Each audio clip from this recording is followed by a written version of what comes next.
this is the question of how do we continue to go into the truth of who we are, embody our experience of the wisdom that we have garnered and gleaned to date, and be present with that and share who we are with others.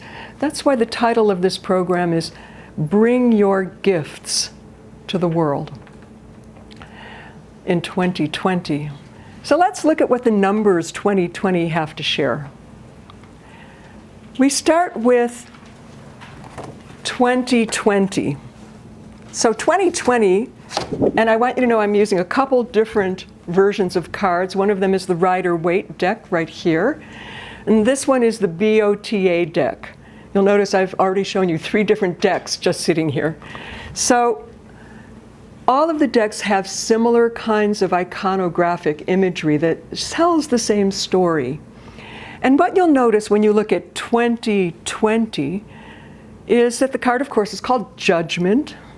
Well, judgment can be either good judgment or not such good judgment. And we're seeing a little bit of that in our world today, a little bit of good judgment and not such good judgment. One of the things that you might not know immediately, you have to take a closer look, you'll see that this is an angel, the angel Gabriel. There are 4 archangels in this deck that represent archetypal forces. And that archetypal force of Gabriel blowing his trumpet is a symbol for awakening us to our calling in life. So what are you called for? What are you here for? And you'll notice that there are a bunch of little coffins here, and we have a man, a woman, and a child all rising out of their coffin. They're the color gray. Why the color gray? Well, the color gray is the symbol of wisdom. Just like, we start to get a few gray hairs. Hopefully by that time, we're starting to get a little bit of wisdom. So whenever you see gray or silver, it's a sign of wisdom. Silver in particular is a sign of intuitive wisdom, like the moon. What is it that we are needing to listen to the call of? We need to listen to the call of the child within us, who is vulnerable and new. We need to listen to the call of our feminine nature and the sensitivity of our emotions and our subtle intuitive feelings as well. And we need to listen to the call of the awakened mind represented by the intellect that has cultivated a little bit of enlightenment over the course of its lifetime.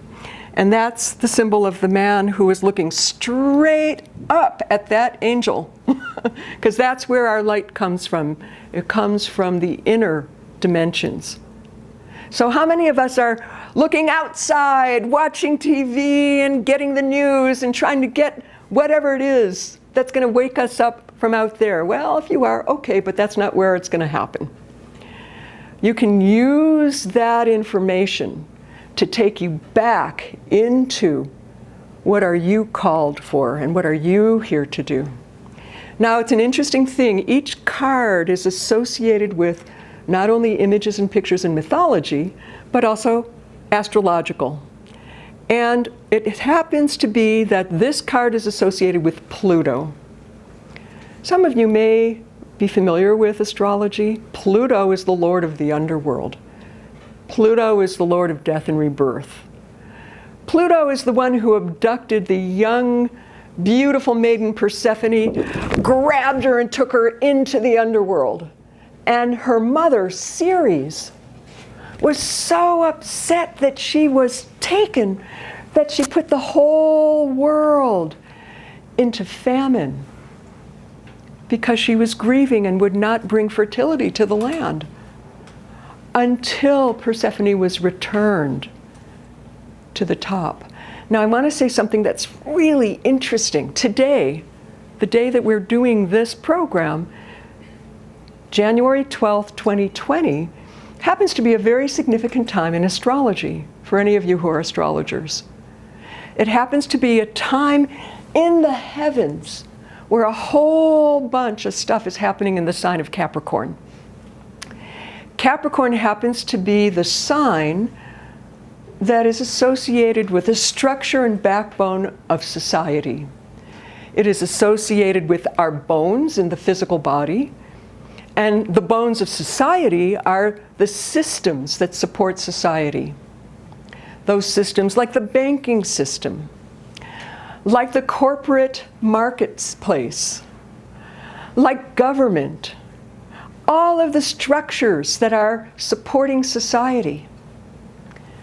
And so right now, with a bunch of planets going into Capricorn, there is a highlight on what's happening with these structures, with business, with banking, with government, with the things that are supporting us or not supporting us at the collective level.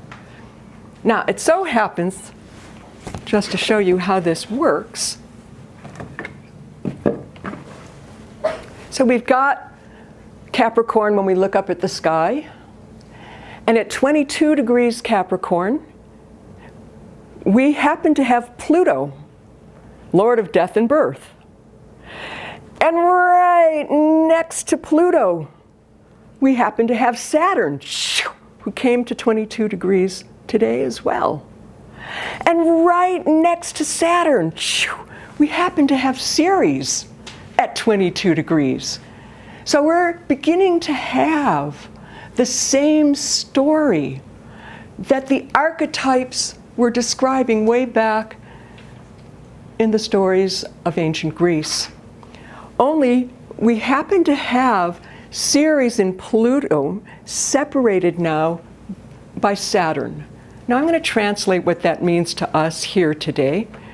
Saturn is the archetypal father, Ceres is the archetypal mother, Pluto is the transformer who awakens us by taking us potentially into a psychic death or potentially even into a physical death, to awaken us to the fact that we are more than this, so that we can renew ourselves.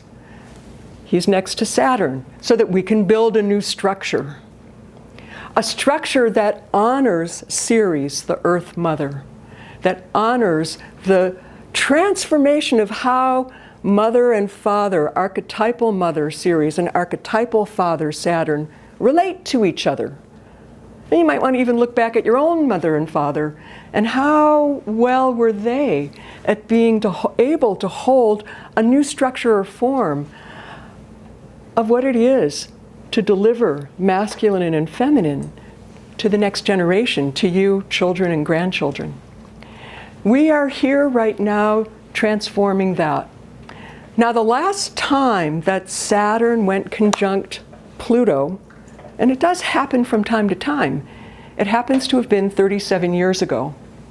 So think back into your own life, and where were you 37 years ago? What new structures were you organizing and creating? What were you letting go of, old structures and forms that no longer served you? You might want to just take a note on that and journal on that. Maybe you weren't even born 37 years ago. Then you want to ask the deeper question of what did your soul have in mind, bringing you into the world at this significant time in history, at this moment in history. So not only do we have all of this happening at 22 degrees Capricorn, we also have the sun that's leading it and Mercury after. So we're focusing, the sun is about focus. How are you focusing on all of these questions? And Mercury is the symbol of thinking and communicating. As you focus on what it is that nourishes and nurtures you, and what are the structures that will really support you, what are you needing to let go of? What are you needing to create in terms of new structures? And with Mercury's help, how are you going to communicate that to others in your world? This is the personal work that we're doing right now that leads this coming year, 2020. But it also is the work that our collective is doing. Because Pluto moves so slowly, it takes like 244 years to go once around the chart. It takes the sun 365 days. So this is like a long cycle that we have been dealing with for transformation. And this gets into some other ideas and questions as well, which maybe if you have questions about it, we can talk about the cycles that are associated with this age. Some of it call it the age of Aquarius, some of it calling the dawning of the age of Aquarius. I lean towards dawning based on my astrological. We've got a long time before we actually enter the age of Aquarius. But the age of Aquarius, these are the stepping stones to allow us to integrate an understanding of vibration, of communion and communication, and of humanity.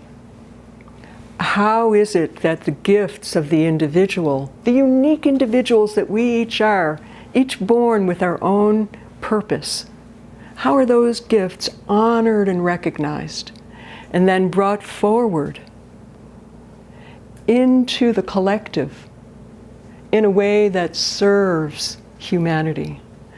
That's what this transition period is about. And we can go more into that, perhaps if you have questions about it. But for right now, I'd like to continue on with 2020. Because 2020,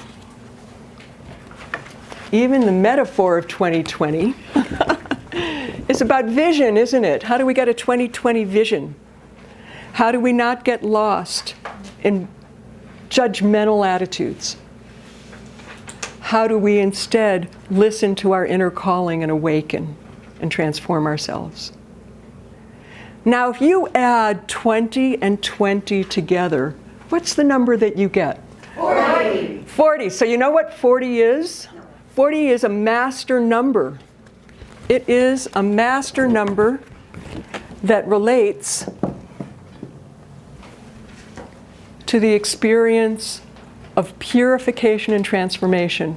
And if you're doing a tarot card reading and a number shows up, you have time to integrate the energy. So the number 40, we might learn these lessons in the next 40 minutes. Hey, wouldn't that be great? Or we might learn these lessons in the next 40 hours. Or the next 40 days. Or the next 40 weeks. Or the next 40 years. However long it takes. Because time really, at that archetypal level, it doesn't exist the way it exists here. It takes as long as it takes. But the number 40, you'll notice, it shows up in a lot of cultures all over the world. It shows up within the context of 40 days in the desert. Now, it so happens a lot of leaders spent 40 days, or when you take it to the Hebraic people, the Jewish people, 40 years in the desert. So Jesus spent 40 days in the desert. Moses spent also 40 days on Mount Sinai. Once wasn't enough. He went there twice for 40 days. Muhammad also spent 40 days in the desert. They were fasting and they were receiving teachings. There's something about purifying ourselves in order to receive the deeper teachings. There was the question of Noah's Ark that was on the water for 40 days. There's Alibaba and the 40 Thieves.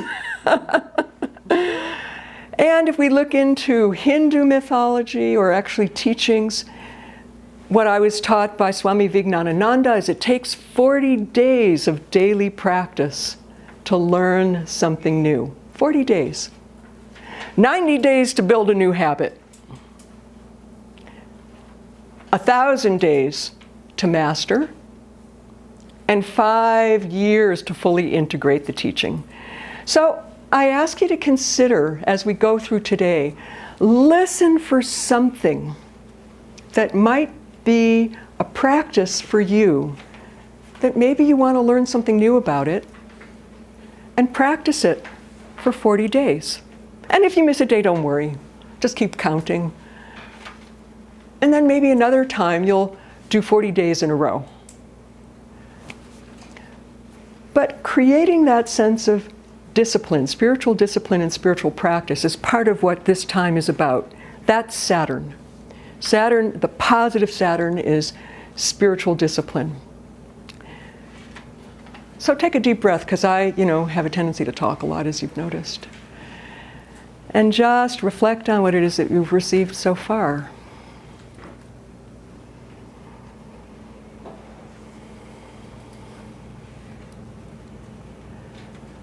I'd like to share an Egyptian story about this timing of events. It's interesting, when the world was being created, there's an ancient Egyptian story about how the humans were looking at the gods and goddesses and seeing all of the magic that was done in the world. And they called out to the gods and goddesses, "We want to do magic too." And so then the question was, which god or goddess was going to answer that call? These humans, they want to do magic. Well, it was Thoth, Lord of Science and Magic, who answered the call. And Thoth said, "Humans, you want to do magic? No problem, it's easy. You only need 3 things. You need the right time, you need the right place, you need the right gesture. And when you pull these 3 things together all at once, magic happens." Well, Thoth continued on from there and said, I want to tell you a little bit more about this. You humans can create the environment that will nourish and support the magic happening. That's within your control. And what's more, humans, you can do the appropriate gestures, say the words, do the practices that nourish and support the magic. That's within your control. But timing, now timing, said Thoth, timing's in the hands of the gods. So what does that mean? Some of you get it, I can tell, because you're laughing. What it means is we don't control time. We can't make it happen when we want it to happen. Ever feel a little impatient? Anybody here ever feel impatient? That's not in our control. What is in our control is calming and soothing our patients, not making things happen slower or faster, if we're working within the context of bringing magic into the world. So, perhaps here today,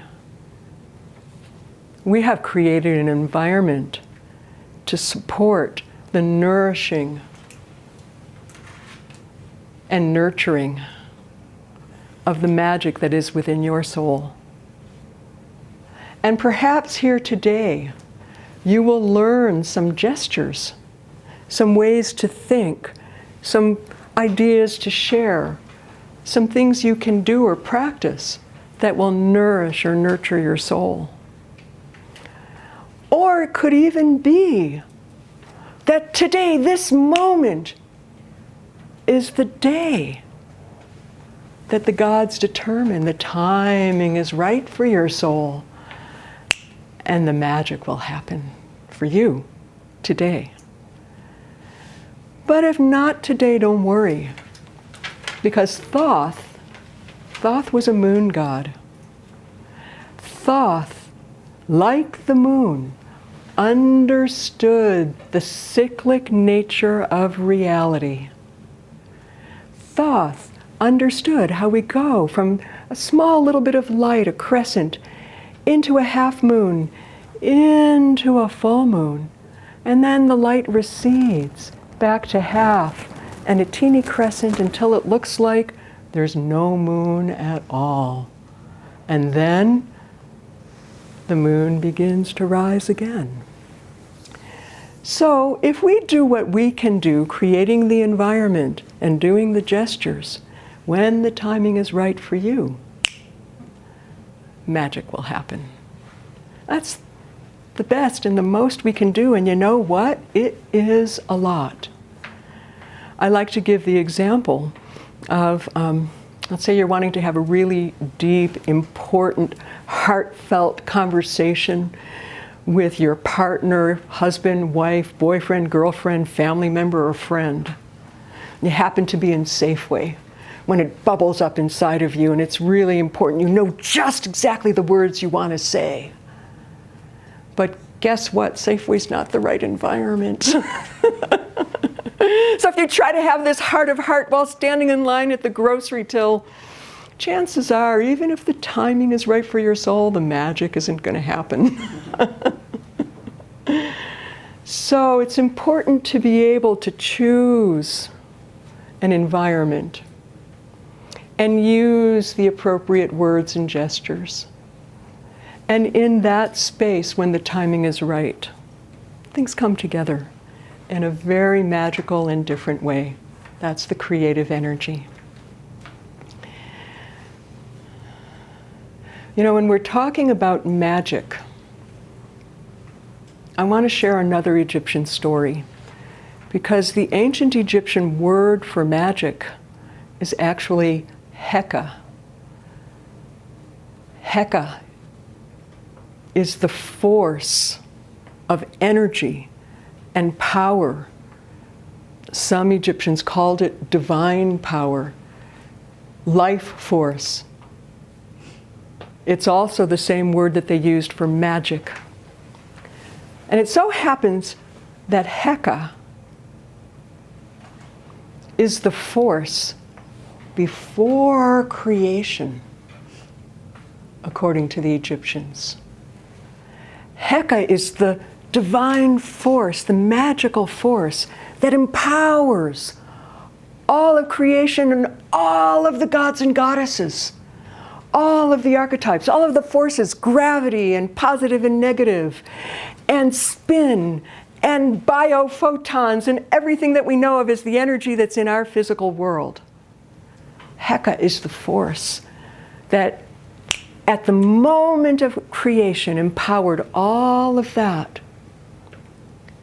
And the story goes that as Ra, the sun god, or some people say Re, the sun god, as Re, the sun god, rose on that first dawn of the first morning,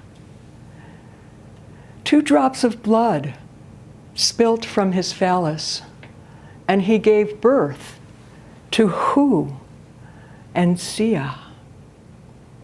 And the story is told that Hu and Sia became the companions and guardians of Re throughout eternity,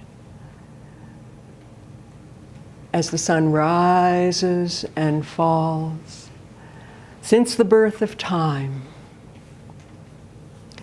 Now, it so happens that Hu and Sia, who always work together with the sun, also create a divine trinity with Heka. Hu, Heka, and Sia always work together. And what does that mean? Well, Hu translates as divine utterance. There are many ways to make a divine utterance. This is a very similar story to the story that's told in the Old Testament in Genesis. And you hear these archetypal stories, similar stories all over the world. So this is the first sound that comes at the dawn of creation. The first sound. And what happens in that first sound, it sends a vibration. And in that vibration, then Sia gets activated. Sia is the Lord of perception, knowing, understanding. And in that moment of creation, based on what it is that is said, and energy following in that direction, with the radiance of the light, of that source of light that brings life to our planet called the sun.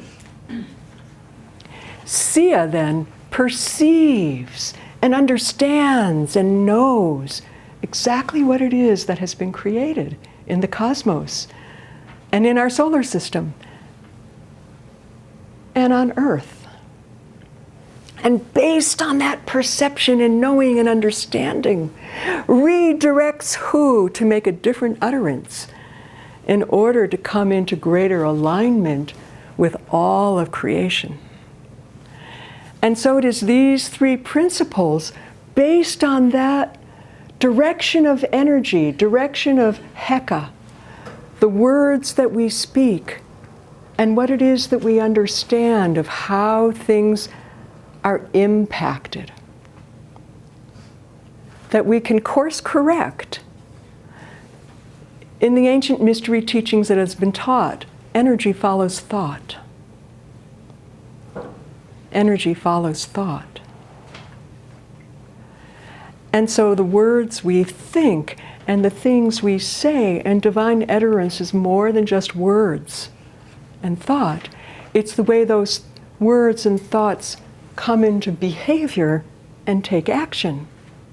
It could be painting a painting, could be a divine utterance. Or dancing could be a divine utterance. Or singing, chanting could be a divine utterance. All of these methods direct energy. And then we can perceive, is this energy as it's falling into that direction? Is it in harmony? Is it in alignment? Is it bringing life? Is it bringing life? Now, the reason this is important is because we're talking about power. And how do we use our power, especially this coming year, 2020, in a way that is going to nourish and support life.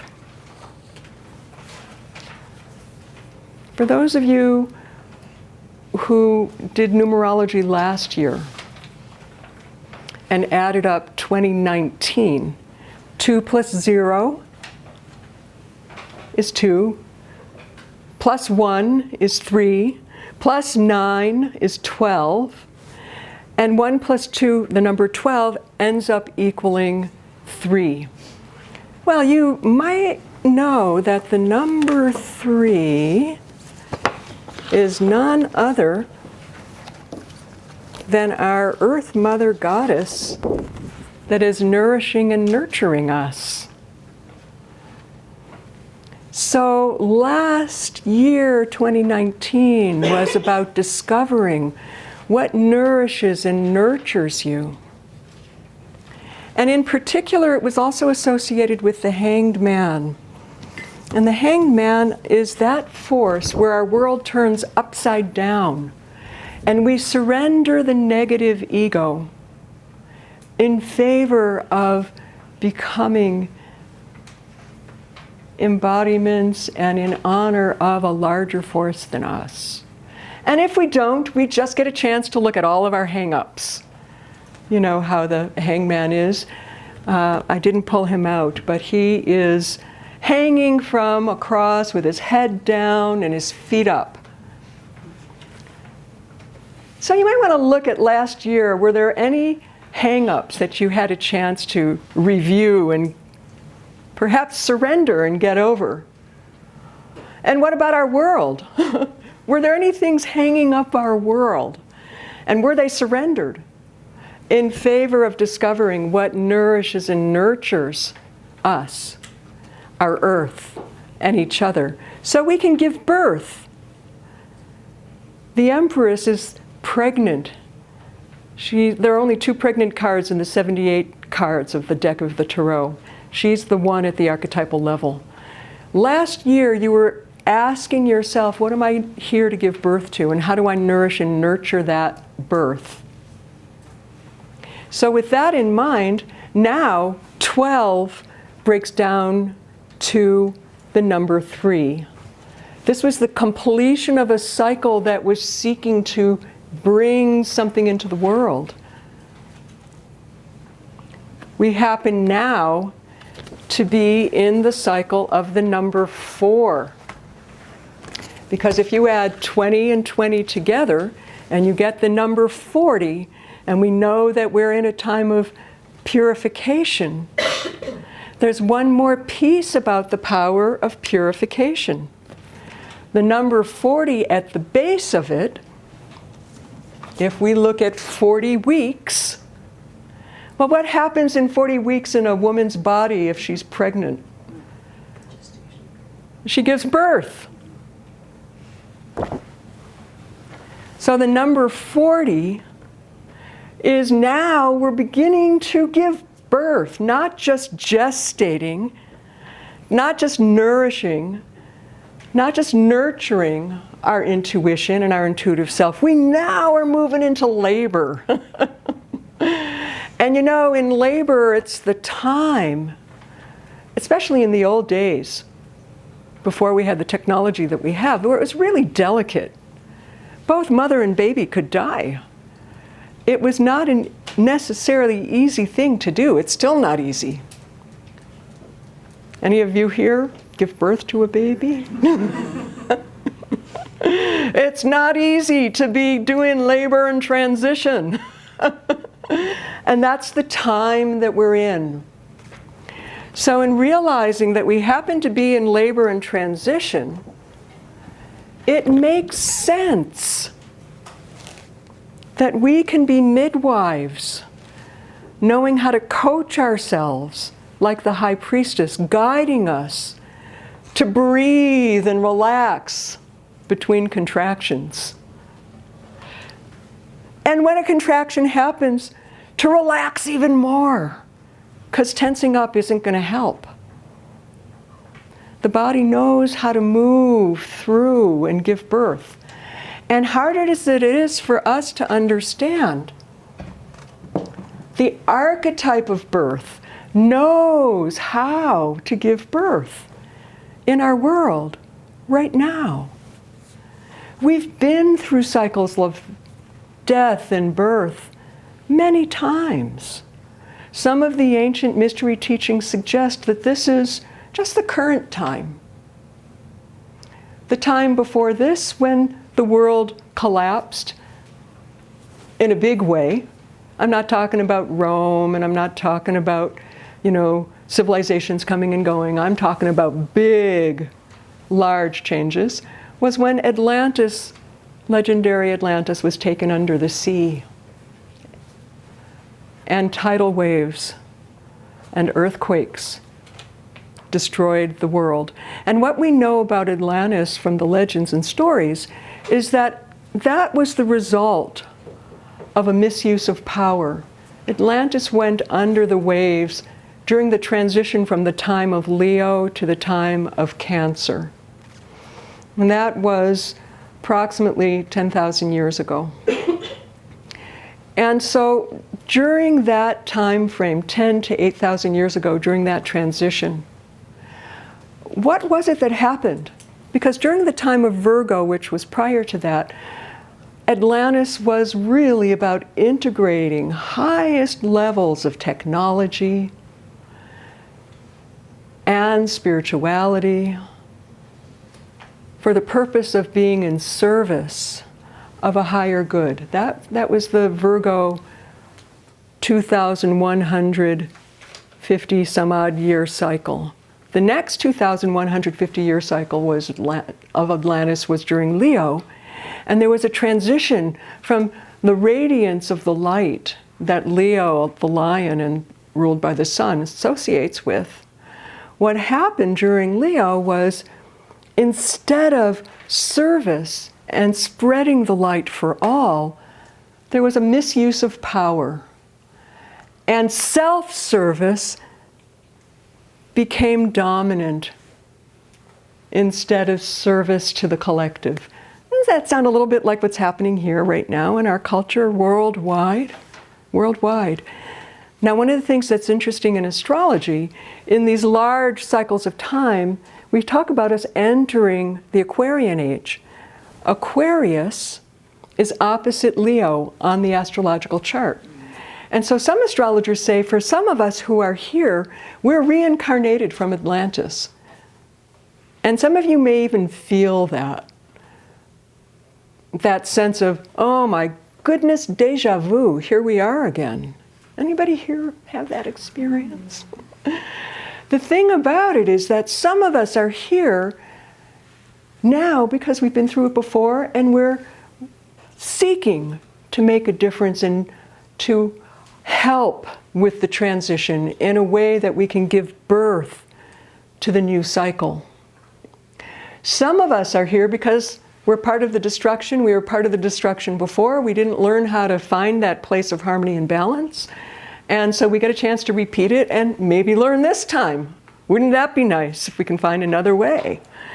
So these large cycles, whether it was Atlantis, and we're seeing kind of a reflection of it now, or other cycles, for example, some of you may have heard of the ancient civilization Lemuria, or the ancient civilization Mu. Those were from even earlier cycles when the earth was forming and civilization was worldwide under stress to give birth to something new. I remember receiving a story from grandmother Sarah Smith, who is now in spirit, and I just give blessings and give thanks to Grandma Sarah for sharing these teachings with me. She was a Mohawk elder from the Turtle Clan, and what Grandma Sarah said is that during these times of birth, and the birth of a new cycle or the birth of a new way, the power of women rises up. Because women know the mysteries and teachings of birth. You know, it's part of our bodies. And what she said is most important during times like this, when we're still in the womb and now we're in the contractions and moving through the birth canal and it's really intense. And for all we know, it could be intense for 4 minutes, 4 days, 4 hours, for weeks, 4 years, 4,000 years, I hope not.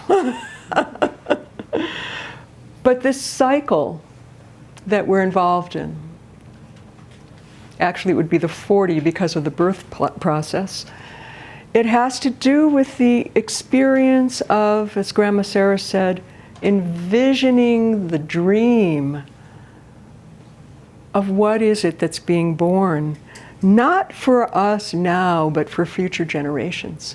Where do you envision society being in relationship to each other? In relationship to our families and co-workers, in relationship to the animals that live on this planet with us, in relationship to the plants that nourish and feed us, in relationship to those that are hidden from view. How do we relate to the heavens and the animals, birds that fly through the sky? How do we relate even to the earth itself? And what is our dream for how all of this will come together in the next cycle of time? So we've got 2,000 years really with the High Priestess for, we're in 2020, so we've got 980 more years to really connect with the feminine in a very deep way. And then starting in the year 3000, the birthing happens of the next cycle in a really significant way, in the gift of the next cycle of time. So be patient. That's my recommendation. And connect in with what you're here for, and you were born to be here now for a purpose. So the purpose is for you to determine, who am I and what am I here for? And how do I give forth what I'm here for? So that's like the real big mystery teaching that we all get to explore, especially over the next 9 years, because we're starting now a new 9-year cycle. So the 20s, 2020 all the way through, let's say 2028. My math is so bad, forgive me, hold on. 2028. Yeah, we're moving into another cycle of time right now. And we move then into a turning of our awareness. So we're here to help that shift, not only for our own sake, but for the sake of what it is that's being born. So if any of you have ever given birth to a baby, I'm sure you dreamed what that baby is like, and how the baby is going to enter into the world, and all of the possibilities and gifts that that baby you're praying for and hoping can have and fulfill while it's alive. That's our work for the current time in history too. To hold the vision and the dreams in our prayers, in our hearts, and to nourish that so that it can come forward. And even more, each of us who is already capable to embody and live that dream of how we see the world becoming, to the best of our ability, given that we're works in progress, to be that expression of a new way, to be the midwives as the old way continues to shift.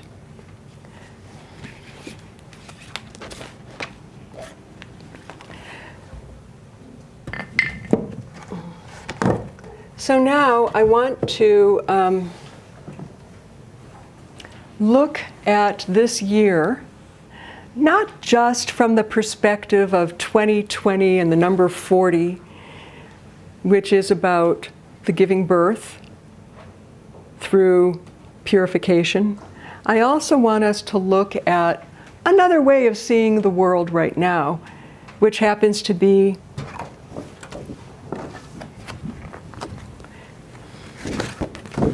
"2020." Now, doesn't that feel different than 2020?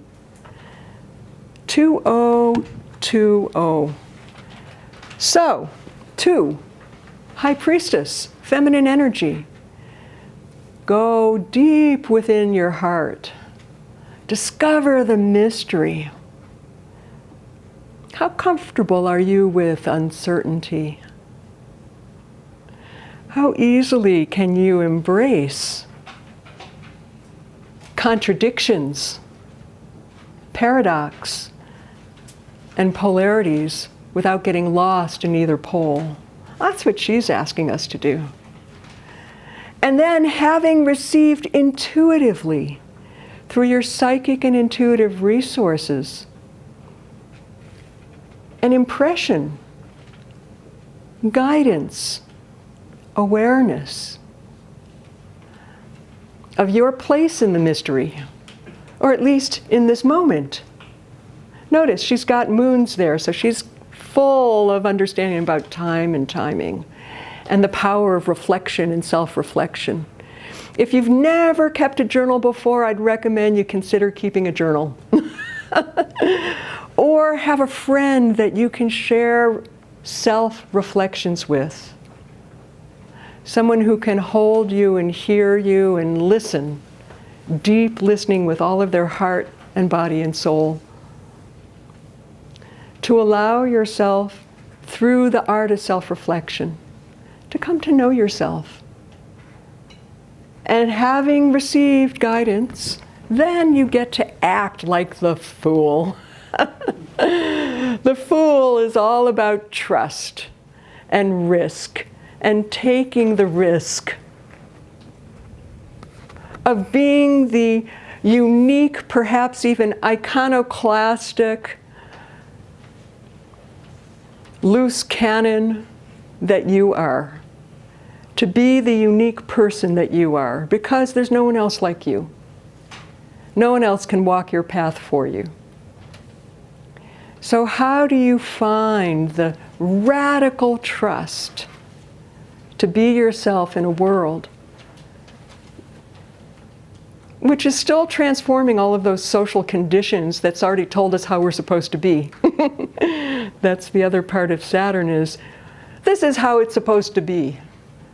Well, the other option is this is associated with the astrological planet Uranus. It's about, let's radically reorient that perspective and get a new point of view.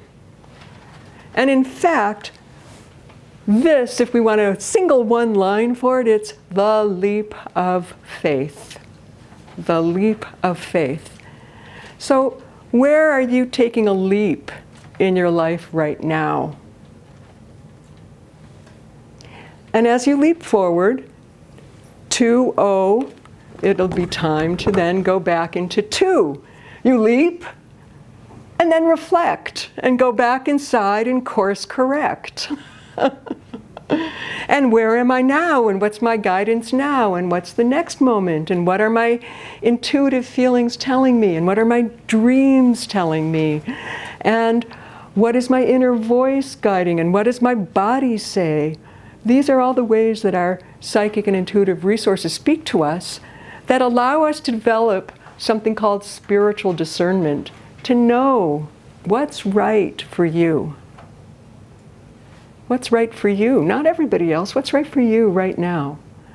And when I say right, it's not a moral judgment. Right is a sense of direction. The direction that guides you to the fulfillment of your essential nature and your true self, that comes through non-attachment to outcome. She's totally unattached. She's in the center, poised, peaceful, present. This is what we cultivate. And then, having received guidance again, we leap again. So that's another way of looking at this year, 2020. But whether we're looking at the year from 2020, which is 40, which equals 4 plus 0,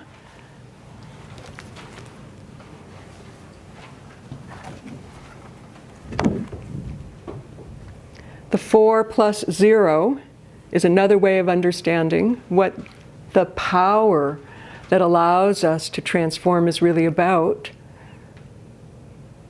Or 0 plus 4 equals the number 4. So let's look at the number 4. The number 4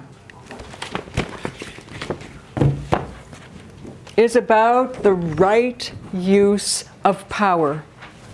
The right use of power. The right use of power, this is associated particularly with the sign of Aries. The right use of power is about having the right, like the sign of Aries, to say, I am here. I exist. So we've given birth. Who and what have we given birth to? And it is the Emperor who knows how to protect that gentle, young, new life so that it is safe and secure and can grow into its fullness. The number 4 is about structure and foundation and support. So ask yourself, what do I need to feel secure and supported this coming year? What do I need to feel secure and supported this coming year so I can be myself and bring the gift that I am and what I have to offer to my loved ones, to my co-workers, to my community, to society,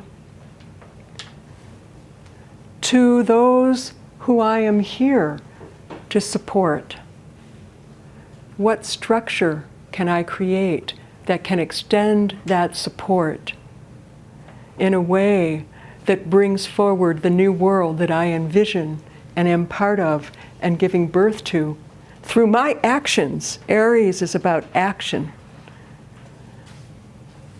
So what actions can you take?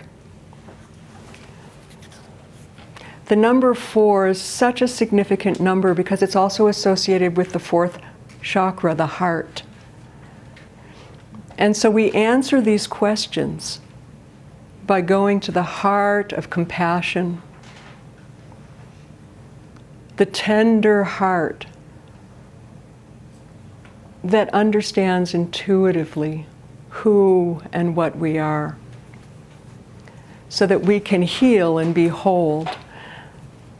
The right use of power means we need to understand power, which is where the concept of magic and energy and force and life force comes in. So as you gain your vision of who and what you are and what you're here for and what is your stand in the world, how do you bring your magic forward? We talked about Heka, life force, the force before creation. Hu, the divine utterance, the words you speak and the actions you take. And Sia, the perception of how things are being impacted as you step forward and act. This is the right use of power, so that you can course correct, return to the heart, and discover, okay, now what? Now the thing is that I think is super significant and important to understand is that we're living in a time where we need to oftentimes empower ourselves. This is part of the emotional and spiritual maturity that's required of us at this phase in history. We also, it's really helpful to have a community of others who reflect and embrace and accept you as you are, because that can also build and nourish and nurture the sanctuary of support so that you can bring forth your gifts. So another thing that might be really helpful this coming year is, even if it's just one other person who can hold space for you as you're giving birth. Holding space is the gift of the Empress who is pregnant. Pregnancy is all about space and holding space, isn't it? Until something is born. And what's true is we are in the process of giving birth in transition. Other parts of us might still be gestating, not fully born yet. So who can be a support for you? Who can be a midwife for you? Who can hold space for you? Who can listen to you without negative judgment, but see that whatever it is that you are going through is part of your awakening, part of listening to the call of your emotional feelings and intuitions as you discover what it is that is new and young and growing within you, and being able to direct your thoughts in that way. Who can hear all of you in a way that you feel you can just be yourself? Not fully formed yet, still awakening, but other parts might be pretty awake. And then likewise, who can you hold space for as a practice? To be able to see them in the process of their own emotions awakening, as they nourish and nurture and heal their inner child if there are still injuries or wounds or deficits, so that they can direct their thinking to listen to the inner call that's represented by Gabriel blasting his horn, his shofar in the Jewish tradition is what we say. So with that in mind, in the spiritual traditions, they call that spiritual community. In the Buddhist tradition, they have something that they call the Sangha. So you might have just a very small Sangha of one other person, or you might have a few people. But a place that you can go to lend reflection and receive reflection that feels in alignment with who you are and what you're here for. So with that in mind, the Hu, Heka, and Sia, what we need to be able to do, the Heka, the power that is empowered and empowers the sun god Re and brings forth light that allows us to speak Hu and course correct Sia based on our perception. Well, there are many different ways that we can do that, and I'm just going to share a few of them. And I have a list that I will pass out to you, because you might be interested in this list. So, one way of redirecting your thoughts, because remembering energy follows thought. So one way of redirecting your thoughts is through meditation. Is that too obvious or what? So if you don't have a meditation practice, you might consider cultivating a meditation practice. It can be a mindfulness practice that uses the breath. It can be a mantra meditation. It can be a contemplation on something that you've read that you're reflecting on. Contemplation and meditation is a way of redirecting your thinking. Prayer. Obviously, prayer is another way that we shift our thoughts and energy goes in the direction. And the thing that's important with prayer is to realize that we're putting the energy out. And there's a much larger universal energy that is responding to the direction of our thoughts, Heka, that infuses our prayers, our meditations, our thoughts with energy. It's not like we need to do something. It's just allowing the direction to be clear. Energy follows. One of my favorites is ceremony and ritual. So ceremony and ritual, if you're involved in more conventional, traditional ceremony and ritual, that's fine. If you are involved in anything from like we do the Friday night lighting candles and bringing in the Shekhinah, the presence of the infinite, the feminine presence of the infinite one or the eternal. If you go to church on Sunday, if you do sweat lodge, if you do smudge ceremony, there's so many forms of ceremony at this time in history. Puja. All of the wisdom teachings from all of the different cultures are all available to all of us now. That's the beauty of the time that we're living in. Another form is concentration, whether it's through using an affirmation or I mentioned mantras or chanting. Those are all means and methods that can help you shift your attention and empower yourself. Study with a teacher whom you respect, an imam, a cleric, a priest, a rabbi, reading sacred texts, whether it's conventional like the Quran or the Bible or the Vedas, or other spiritual teachings. I kind of like Emerson personally. He kind of inspires me. There are many things that I like to read that are very inspirational. And I recommend that you find what inspires you. Poetry is another form, and the creative art of storytelling, whether it's through poetry or mythology or even the sharing of your own stories and listening to other people's stories. Hear them as sacred stories, the stories of the Hierophantos, the sacred stories that can uplift your soul. Listen to the myths and legends, histories. I already mentioned keeping a journal, or you might engage in therapy, like a narrative therapy or psychodrama, or with children, if you have a child that you're wanting to help them to direct their energy. Play therapy, playing with them, and also you playing, making sure that you have enough play in your life that allows the creativity to just get moving within you. That's another potential practice that can nourish your soul.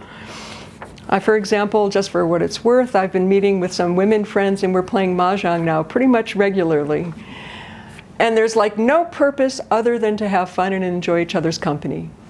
And it enlivens and awakens what I envision our world is moving towards, which is a sense of community and connection and play and fun and love and acceptance.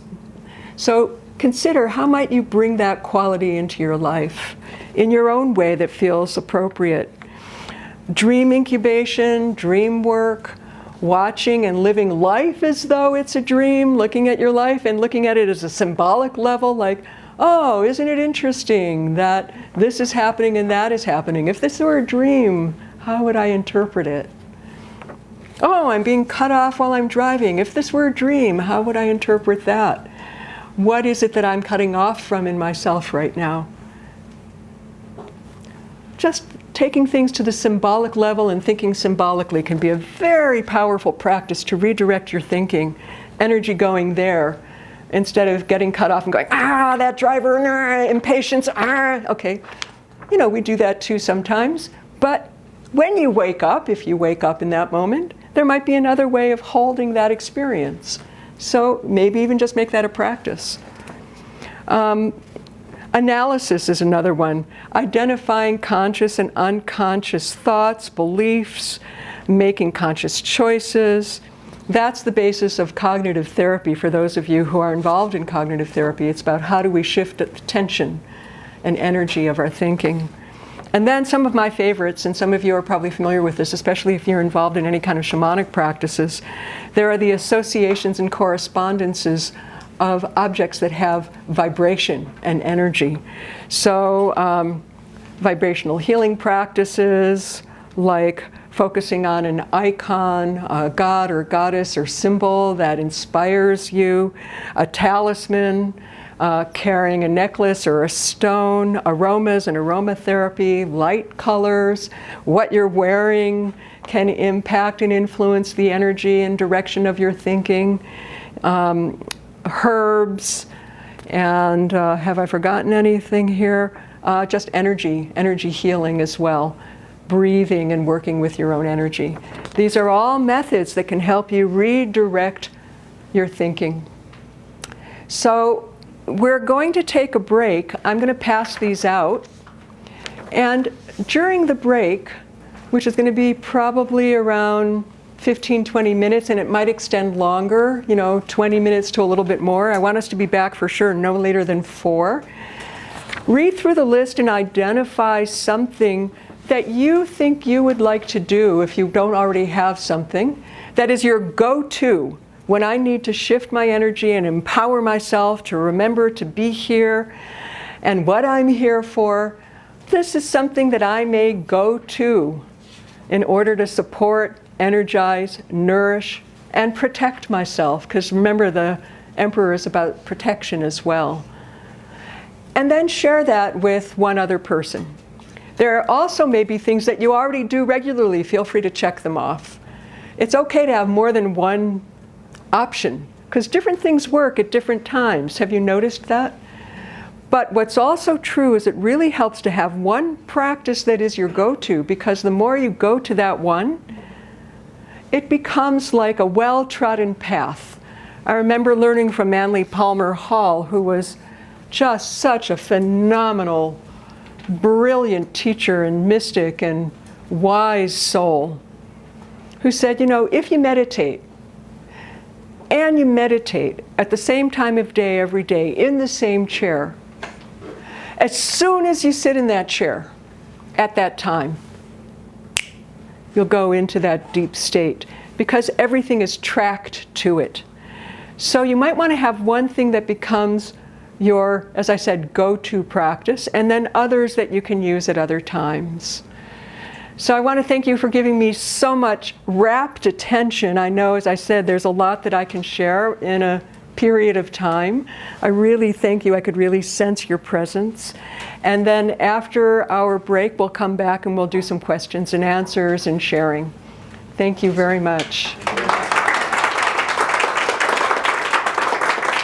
Thank you.